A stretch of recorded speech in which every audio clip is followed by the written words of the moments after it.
त्यानंतर आहे schedule number 12 कंटिंजंट liabilities, संभाव्य देयता किंवा दायित्व. संभाव्य देयता म्हणजे काय, कंटिंजंट लॅबिलिटी म्हणजे काय, तर भविष्य काळामध्ये इन फ्युचर एखादे दायित्व निर्माण होण्याची शक्यता असल्यास त्याला संभाव्य देयता असे म्हणतात. संभाव्य देयता म्हणजे अनिश्चित प्रकारची देणी होत, म्हणजे देणी द्यायची आहेत, लोकांना पैसे द्यायचे आहेत याची निश्चिती नसते आणि म्हणून संभाव्य देयता म्हणजे अनिश्चित प्रकारची देणी होत.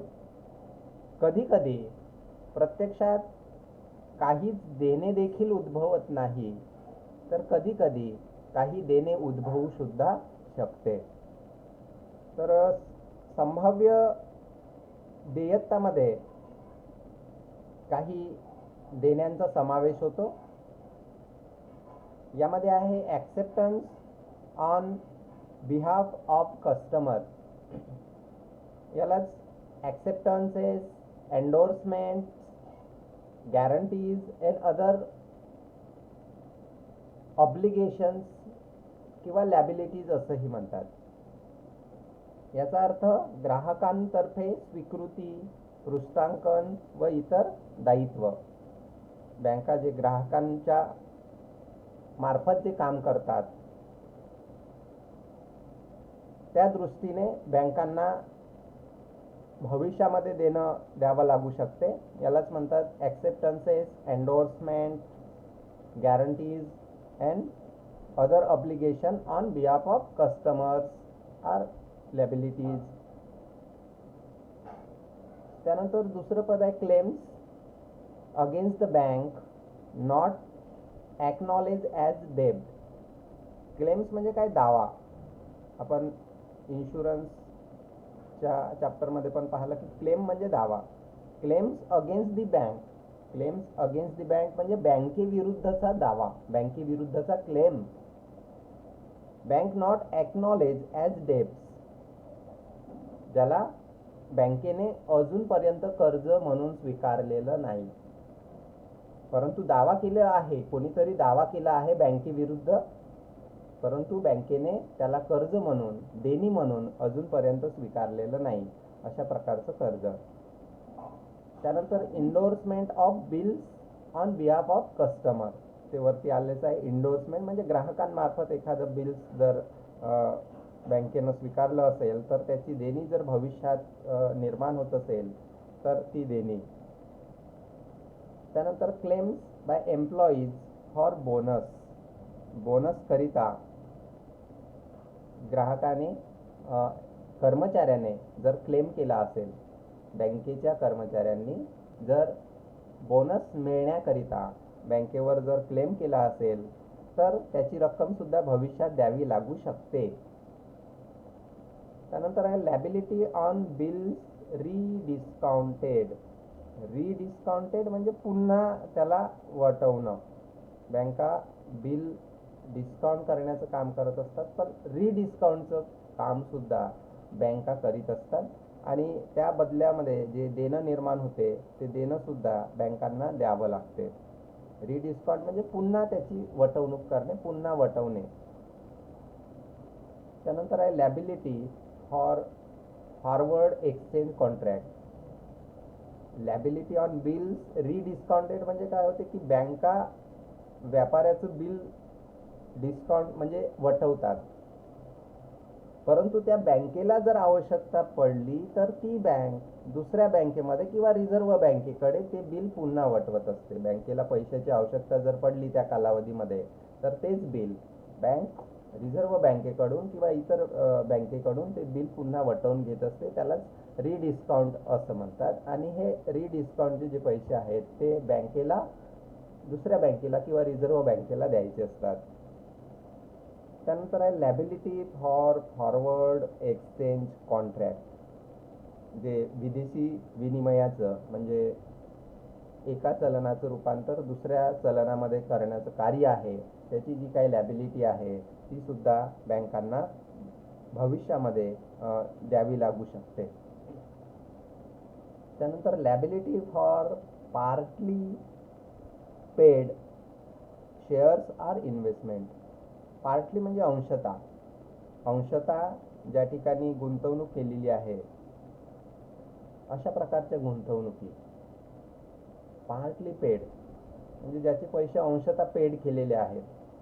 अंशतः पैसे पेड केले आहेत म्हणजे काही पैसे पेड केले आहेत आणि काही भविष्यात करावे लागू शकतात. अशा प्रकारच्या गुंतवणुकी किंवा शेअर्स जर खरेदी केले असतील त्याचे काही पैसे आता दिले असतील, काही पैसे भविष्यात द्यावे लागू शकतात. अशा प्रकारे liability for partly paid shares or investments.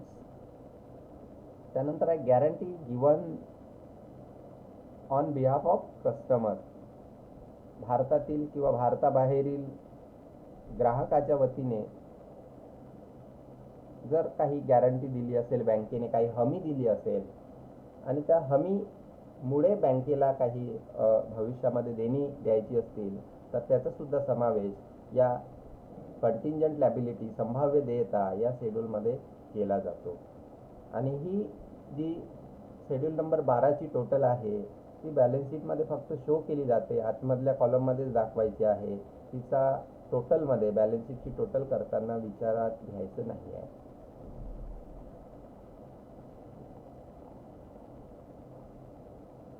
त्यानंतर आहे इम्पॉर्टंट ॲडजस्टमेंट.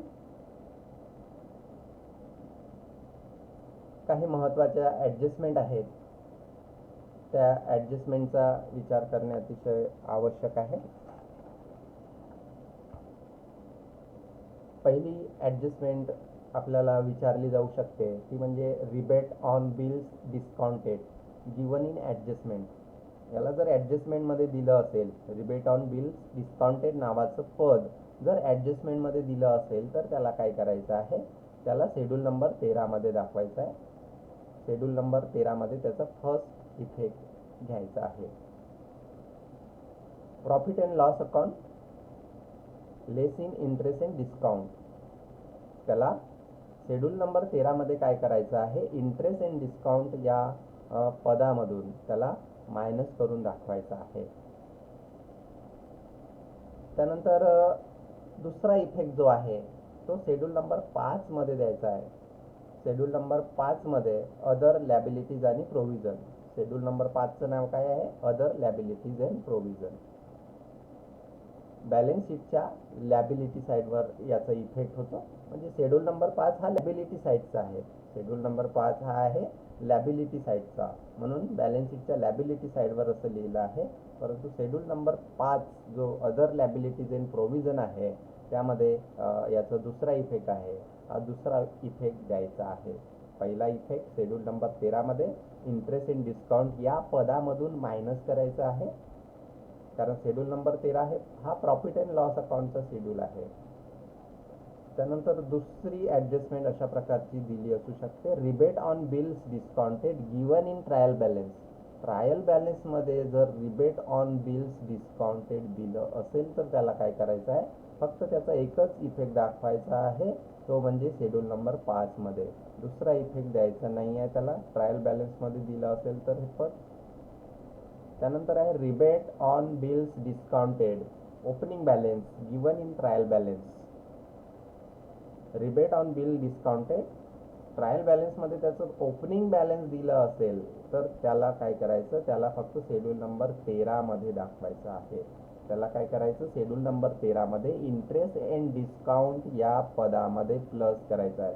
शेड्यूल नंबर 13 जो आहे हा शेड्यूल नंबर 13चं नाव आहे इंटरेस्ट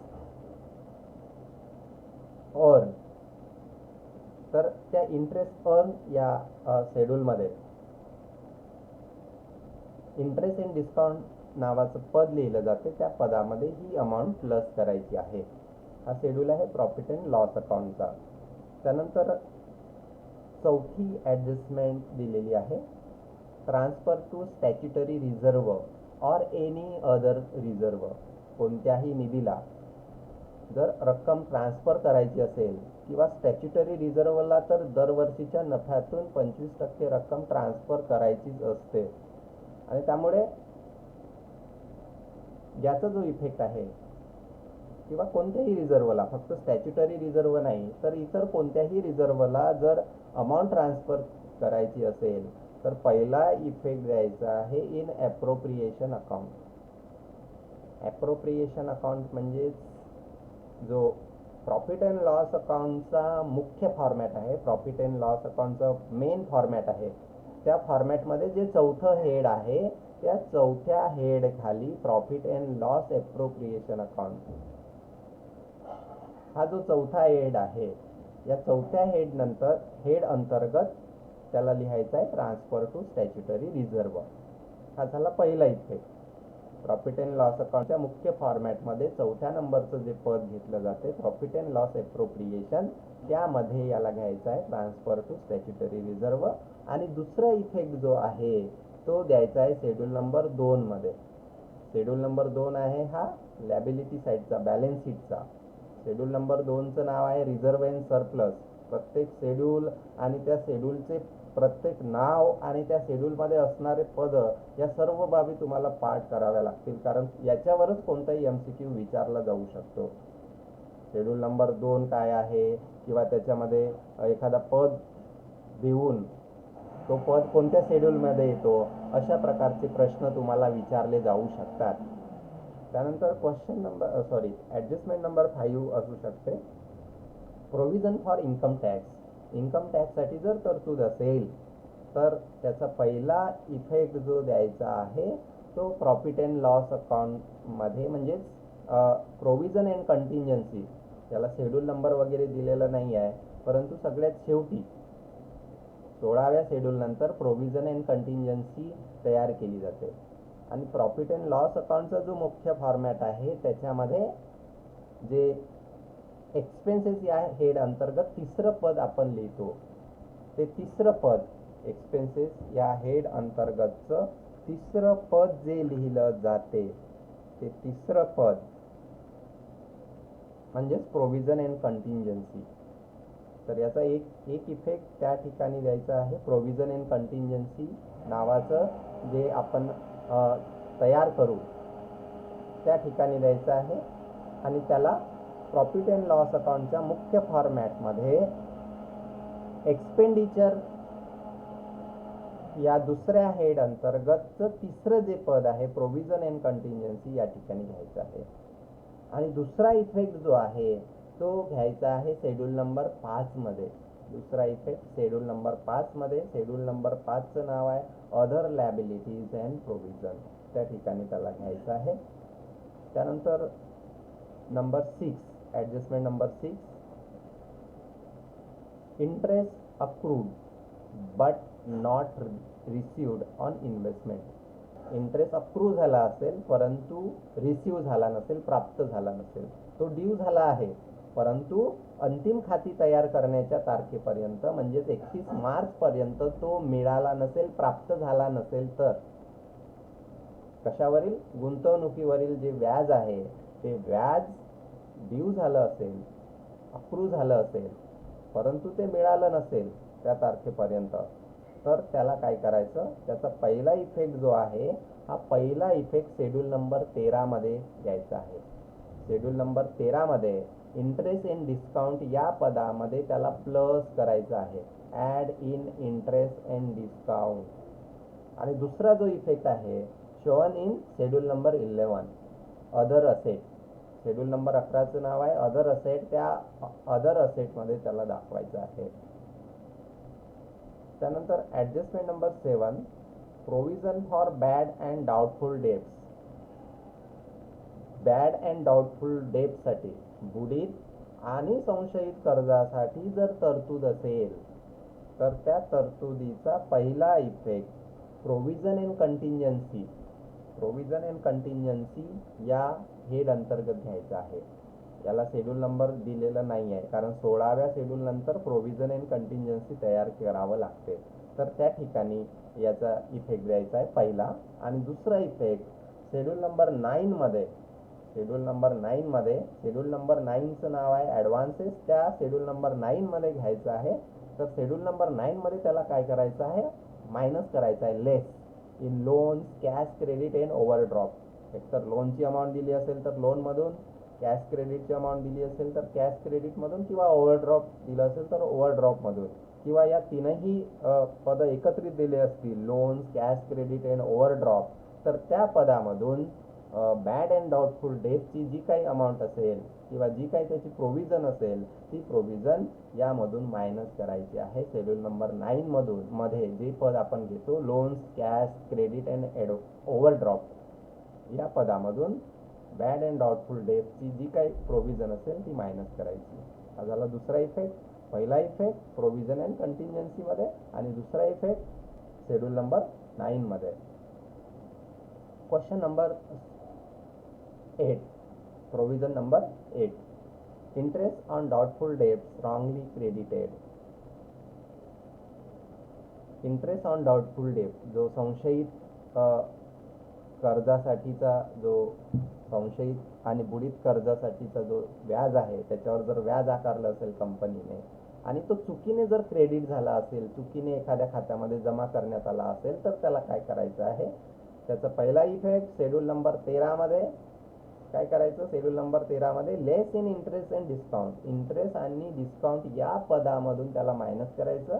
आणि दुसरा इफेक्ट द्यायचं शेड्यूल नंबर 5 मध्ये, शोन ॲज कंटिंजंट अकाउंट. काय म्हणून त्याला शो करायचं आहे. कंटिंजंट अकाउंट म्हणून त्याला शो करायचं आहे. Adjustment number 9, false currency. False म्हणजे काय. बनावट, ज्याला म्हणतो नकली नोटा. नकली नोटा चलनामध्ये येतात आणि अशा नकली नोटा जर बँकेकडे आल्या, चुकीने तर येणार नाही म्हणा, पण आल्याच, अशा बनावट नोटा ज्या आहेत त्या बँकेने चुकीने जर स्वीकारल्या, तर मग त्याचं काय करायचं आहे. तर त्याचा पहिला जो इफेक्ट आहे, तो पहिला effect provision and contingency. Provision and contingency या हेड अंतर्गत दाखवायचे आहे. प्रोव्हिजन अँड कंटिंजन्सी जे प्रॉफिट अँड लॉस अकाउंटमध्ये आपण घेतो, परंतु त्याचं कॅल्क्युलेशन अगोदर करावं लागते. जे सर्व शेड्यूल आहेत 13, 14, 15, 16 आणि त्यानंतर प्रोव्हिजन अँड कंटिन्युएन्सी, त्यामध्ये त्याला घ्यायचा आहे पहिला इफेक्ट. दुसरा इफेक्ट घ्यायचा आहे शेड्यूल नंबर 6 मध्ये. काय करायचं आहे त्याला. Less in cash in hand. Cash in hand मधून त्याला मायनस करायचं आहे, कारण ते नकली नोटा आहेत आणि नकली नोटा असली नोटांमधून काय करायचे आहेत, मायनस करायचे आहेत. जी काही बँकेकडे कॅश आहे, कॅश इन हँड, जी काही कॅश असेल त्या रोख रकमेमधून ज्या नकली नोटांची व्हॅल्यू आहे, समजा 10,000च्या नकली नोटा बँकेला सापडल्या असतील आणि बँकेजवळ असणारी कॅश 50,000 असेल, तर 50,000 रुपयामधून 10,000 रुपये मायनस करायचे आहेत. ते शेड्यूल नंबर 6 मध्ये दाखवायचं आहे. शेड्यूल नंबर 6 मध्ये कॅश इन हँड दाखवली जाते. त्या ठिकाणाहून त्या बनावट नोटा, फाल्स करन्सी जी आहे ती फाल्स करन्सी मायनस करायची आहे. त्यानंतर adjustment number 10, inter office branch adjustment. Inter office किंवा ब्रँच ऍडजस्टमेंट. डेबिट बॅलन्स दिलं असेल, ब्रॅकेटमध्ये डेबिट दिलं असेल किंवा डेबिट बॅलन्सच्या ठिकाणी ही व्हॅल्यू दिली असेल. इंटर ऑफिस किंवा inter branch adjustment. Inter branch adjustment म्हणजे काय. आंतर शाखा व्यवहार. एका बँकेच्या कितीतरी शाखा असतात आणि त्या शाखांमध्ये व्यवहार होत असतात घेण्या देण्याचे, तर यालाच इंटर ऑफिस किंवा इंटर ब्रँच ऍडजस्टमेंट असं म्हणतात. जे हेड ऑफिस आहे त्या हेड ऑफिसचं इतर शाखेशी किंवा इतर शाखांचं एकमेकांशी अशा प्रकारे आंतर शाखा किंवा आंतर ऑफिस, जे हेड ऑफिस आहेत त्यांचं एकमेकांशी देण्या घेण्याचे व्यवहार हे चालू असतात. तर त्या देण्या घेण्याच्या व्यवहारामधून कुणाला किती पैसे घ्यायचे आहेत आणि कुणाला किती पैसे द्यायचे आहेत याचा हिशोब जर 31 मार्च पर्यंत किंवा अकाउंट क्लोज करण्याच्या तारखेपर्यंत जर झाला नाही, तर त्या व्यवहारामधून जी निर्माण होणारी देणी घेणी आहेत त्यालाच इंटर ऑफिस किंवा इंटर ब्रँच ऍडजस्टमेंट असं म्हणतात. अशा प्रकारच्या ऍडजस्टमेंटचं डेबिट बॅलन्स दिलं असेल तर त्याचा पहिला इफेक्ट शेड्यूल नंबर 11 मध्ये करायचा आहे. शेड्यूल नंबर 11 आहे अदर असेट्स. दुसरा इफेक्ट द्यायचा नाही आहे, या ठिकाणी कट केलेला आहे, पण दुसरा इफेक्ट घ्यायचा नाही आहे कुठेच. आणि inter office or inter branch adjustment credit balance दिलं असेल त्याचं, तर त्याचा इफेक्ट द्यायचा आहे शेड्यूल नंबर 5 मध्ये. एकच इफेक्ट द्यायचा, दुसरा इफेक्ट द्यायचा नाही आहे. डेबिट आणि क्रेडिट लक्षात ठेवायचं. इंटर ऑफिस और inter branch adjustment debit balance दिलं असेल तर त्याला शेड्यूल नंबर 11 मध्ये दाखवायचं, कारण ते त्या बँकेची असेट आहे, म्हणजे तेवढे पैसे दुसऱ्यांकडून त्यांना घ्यायचे आहेत. आणि क्रेडिट दिलं असेल, इंटर ऑफिस और inter branch adjustment credit balance दिला असेल तर एवढे पैसे दुसऱ्यांना द्यायचे आहेत, म्हणून ती त्या बँकेची लॅबिलिटी होते आणि म्हणून ती शेड्यूल नंबर 5 मध्ये दर्शवली जाते. तर अशा पद्धतीने या सर्व ॲडजस्टमेंट्स आणि सर्व फॉर्मॅट्स जे आहेत ते तुम्हाला पाठ करायचे आहेत, तुमच्या पद्धतीनं लक्षात ठेवायचे आहेत. याच्यावर कोणत्याही प्रकारचे प्रश्न तुम्हाला विचारले जाऊ शकतात. त्यानंतर जे इम्पॉर्टंट पॉईंट्स दिलेले आहेत ते तुम्हाला फॉर्मॅट समजून सांगताना समजून दिलेले आहेत. हे एकदा वाचून जर घेतले तर सहज लक्षात राहतील. तसं मी समजून दिलेलंच आहे सर्व.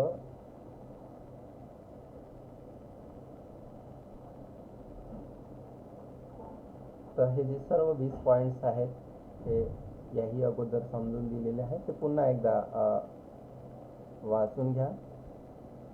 त्यानंतर पहिलं प्रॉब्लेम आहे याच्यावरचं, final accounts of banking company. The following balances appear in the books of Northern Banks Limited as at 31st March 2019. 31 March 2019 चे नॉर्थन बँक लिमिटेडच्या पुस्तकातील काही बॅलन्सेस दिलेले आहेत. Bills discounted ₹8,72,000. Rebate on bills discounted on 31st March 2018 ₹17,200. Discount received ₹75,600. The particulars of bills discounted are detailed below. Amount of bills discounted. Bills डिस्काउंटेडची amount दुसऱ्या कॉलममध्ये दिलेली आहे. ड्यू डेट दिलेली आहे तिसऱ्या कॉलममध्ये. आणि शेवटच्या कॉलममध्ये पर्सेंटेज ऑफ डिस्काउंट, डिस्काउंटचा पर्सेंट किती आहे, बँकेचा जो कमिशन आहे किंवा सूट आहे त्याचा पर्सेंटेज किती आहे ते त्या ठिकाणी दिलेलं आहे. पहिली अमाऊंट दिलेली आहे, पहिली, दुसरी, तिसरी अशा 4 अमाऊंट दिलेल्या आहेत. पहिली अमाऊंट आहे 1,00,000, त्याची ड्यू डेट आहे 31 मार्च 2019 आणि त्याचा पर्सेंटेज आहे 12%. दुसरी अमाऊंट दिलेली आहे 2,12,000, त्याची ड्यू डेट आहे 15 एप्रिल 2019 आणि त्याच्यावरचा डिस्काउंट रेट आहे 12%. तिसरी अमाऊंट दिलेली आहे 3,50,000, त्याची ड्यू डेट आहे 12 जून 2019 आणि त्याचा जो डिस्काउंटचा रेट आहे तो 12%. Discount rate is same 12%. त्यानंतर शेवटची अमाऊंट दिलेली आहे 2,10,000, त्याची ड्यू डेट आहे 12 मे 2019 आणि त्याचे डिस्काउंटचा रेट आहे 12%. शेवटी काय विचारलं आहे, calculate rebate on bill discounted as on 31 March 2019.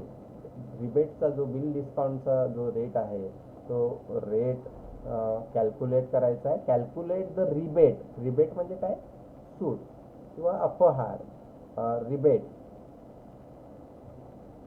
Rebate on bill discounted as on 31 March 2019 त्या तारखेला किती बिल्स डिस्काउंटेड राहील ते विचारलेलं आहे.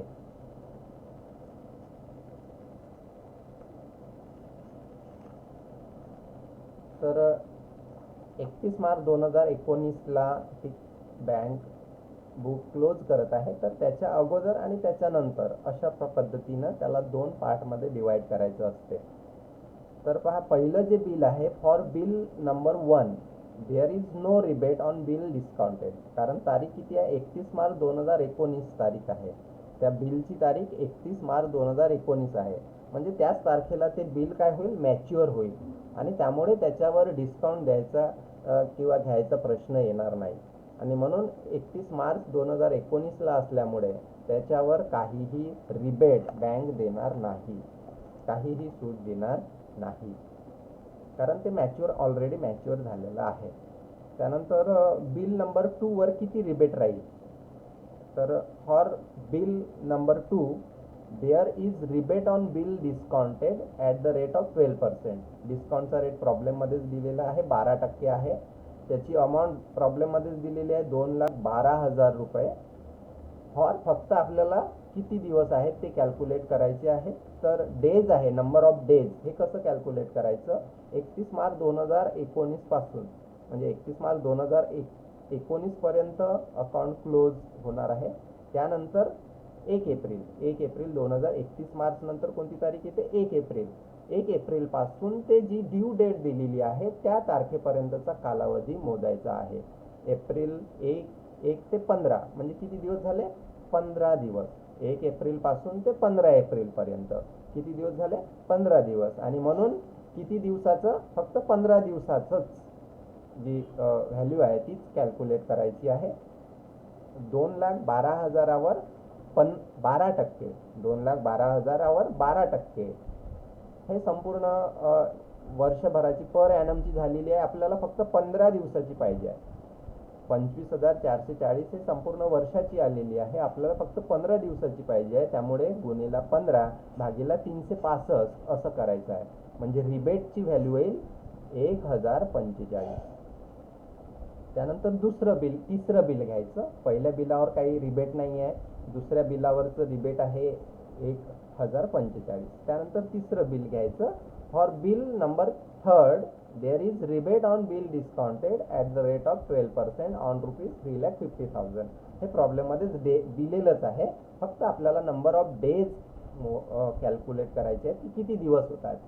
तर दिवस घ्यायचे 1 एप्रिल 2019 पासून, 1 एप्रिल 2019 पासून ते ड्यू डेटपर्यंत. पहा, तिसरं जो ट्रान्झॅक्शन दिलेला आहे, तिसरी जी अमाऊंट दिलेली आहे त्याची ड्यू डेट आहे 12 जून 2019. तर 1 एप्रिल पासून, एप्रिल महिन्यात किती दिवस असतात, 30. त्यानंतर मे महिन्यामध्ये किती दिवस असतात, 31. 30 आणि किती 31 किती झाले, 61. आणि त्यानंतर हे जून महिन्याचे 12 दिवस, 61 आणि 12 किती झाले, 73 दिवस. त्यामुळे 73 दिवसाचं जे रिबेट आहे ते आपल्याला कॅल्क्युलेट करायचं आहे. त्यामुळे 3,50,000च्या 12% अगोदर काढून घ्यायची व्हॅल्यू. ही व्हॅल्यू येईल 42,000. ही पूर्ण वर्षाची झाली, आपल्याला 73 दिवसाची पाहिजे, म्हणून 42,000 गुणिला 73 भागीला 365 बरोबर 8,400. हे तिसऱ्या बिलावरचं रिबेट होईल. आणि चौथं बिल आहे त्याची अमाऊंट आहे 2,10,000 रुपये, प्रॉब्लेममध्येच दिलेली आहे. For bill number 4th there is rebate on bill discounted at the rate of 12% on 2,10,000. प्रॉब्लेममध्येच दिलेलं आहे. फॉर 42 डेज, हे डेज दिलेलं नाही आहे, फक्त डेट दिलेले आहेत. 1 एप्रिल 2019 पासून ते 12 मे 2019 पर्यंत. एप्रिल महिन्याचे 30 दिवस आणि मे महिन्याचे 12 दिवस असे 42 दिवसासाठी रिबेट कॅल्क्युलेट केलं जाईल. म्हणजे 2,10,000वर 12% हे अमाऊंट येईल 25,200. किती दिवसासाठी, 42 दिवसासाठी कॅल्क्युलेट करायची आहे. गुणिला 42 भागीला 365 बरोबर 2,900. अशा प्रकारे टोटल रिबेट होईल. Total rebate on bills discounted as on 31 March 2019. पहिल्या बिलवर काहीही डिस्काउंट दिलं जाणार नाही, कारण ती तारीख आहे अकाउंट क्लोज करण्याची. दुसऱ्या बिलवर 1,045, तिसऱ्यावर 8,400 आणि चौथ्यावर 2,900. असं टोटल रिबेट होईल 13,345 रुपये. तर अशा पद्धतीने हे प्रॉब्लेम आहे, याच्यावर MCQ विचारले जाऊ शकतात. त्यामुळे हे व्यवस्थितरित्या प्रॉब्लेम करा, ठीक आहे. काही जर